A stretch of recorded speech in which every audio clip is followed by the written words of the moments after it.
पिछली वीडियो में हमने चर्चा की थी कि सोशल रिसर्च क्या है। आज की वीडियो में हम जानेंगे सामाजिक अनुसंधान की प्रकृति यानी या विशेषता है, यानी कि नेचर और कैरेक्टरिस्टिक्स ऑफ सोशल रिसर्च। तो सामाजिक अनुसंधान जो है ज्ञान प्राप्ति की ऐसी विधि है जिसमें खोज के लिए वैज्ञानिक पद्धति का प्रयोग किया जाता है। यह एक विशिष्ट प्रकार की कार्यप्रणाली है जिसके माध्यम से मानव समाज तथा सामाजिक जीवन के विभिन्न पक्षों के संबंध में जानकारी प्राप्त किया जाता है। इसकी विशेषताओं को हम निम्नलिखित बिंदुओं के द्वारा समझा जा सकता है। सबसे पहला पॉइंट है सामाजिक घटनाओं से संबंधित। सामाजिक अनुसंधान का संबंध सामाजिक घटनाओं से विशेष रूप से होता है। इसमें जो है व्यक्ति सामाजिक जीवन में उसके सामाजिक व्यवहार, विभिन्न सामाजिक समूहों तथा संस्थाओं की भूमिकाएं, परस्पर सामाजिक प्रक्रियाओं तथा संबंधों इत्यादि को सम्मिलित किया जाता है। दूसरा पॉइंट है वैज्ञानिक प्रकृति। इसकी प्रकृति जो है वैज्ञानिक होती है। इसमें वैज्ञानिक पद्धति निरीक्षण, तथ्यों का संकलन, वर्गीकरण तथा सामान्यीकरण को अपनाया जाता है। सामाजिक घटनाओं व मानव के क्रियाकलापों के बारे में ज्ञान प्राप्त वैज्ञानिक पद्धति के आधार पर किया जाता है। तीसरा पॉइंट है नए तथ्यों की खोज तथा पुराने तथ्यों का सत्यापन।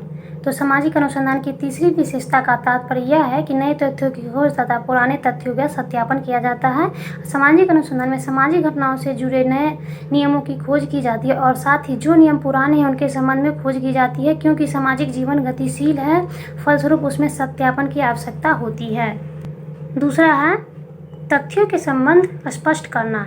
इसमें विभिन्न तथ्यों को स्थापित करने के लिए कुछ न कुछ कारण परिणाम संबंधों का पता लगाना तथा उसमें आपस में पाए जाने वाले संबंधों को ज्ञात करना होता है। अगला है विशुद्ध तथा व्यवहारिक प्रकृति। इसके दो रूप होते हैं। शुद्ध अनुसंधान, वे अनुसंधान जिसका मूल उद्देश्य ज्ञान प्राप्ति से है, शुद्ध अनुसंधान कहलाते हैं। दूसरा है व्यवहारिक अनुसंधान, वे अनुसंधान जिसका उद्देश्य किसी सामाजिक समस्या के निदान या सुधार हो, व्यवहारिक अनुसंधान है। अधिकतर सामाजिक अनुसंधान जो है शुद्ध प्रकार के होते हैं। अगला है सामाजिक घटनाओं का नियंत्रण। सामाजिक अनुसंधान जो है सामाजिक घटनाओं को प्रयोगात्मक पद्धति के द्वारा नियंत्रित करता है तथा उनके विभिन्न कारकों के प्रभाव का अध्ययन भी करता है। अगला पॉइंट है विभिन्न चरण। इसकी संपूर्ण प्रक्रिया को प्रमुख चरणों में विभक्त कर सकते हैं। पहला समस्या का चुनाव एवं निर्माण, दूसरा है प्राकल्पना का निर्माण, तीसरा है शोध प्ररचना एवं पद्धति संबंधी निर्णय, चौथा है तथ्य संकलन, पांचवा है तथ्यों का वर्गीकरण एवं सारणीकरण तथा छठा है विश्लेषण एवं सामान्यीकरण। तो इस प्रकार जो है सामाजिक अनुसंधान के ये विभिन्न चरण हो गए। अब अगला पॉइंट है विस्तृत क्षेत्र। इसका अध्ययन क्षेत्र जो है काफ़ी विस्तृत यानी कि बड़ा होता है। इसके अंतर्गत संपूर्ण सामाजिक जीवन, उसमें संबंध, सामाजिक क्रियाएं, प्रक्रियाएं तथा सामाजिक समस्याएं भी सामाजिक अनुसंधान के अध्ययन क्षेत्र में आती हैं, क्योंकि सामाजिक जीवन का अभिन्न अंग होता है।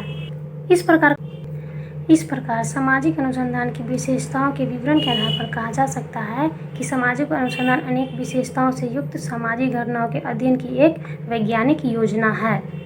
तो आज की वीडियो में हमने जाने कि सामाजिक अनुसंधान की प्रकृति यानी कि विशेषता के बारे में, जिसमें हमने 8 पॉइंटों को रखा है और उसका विवरण भी प्रस्तुत किया है।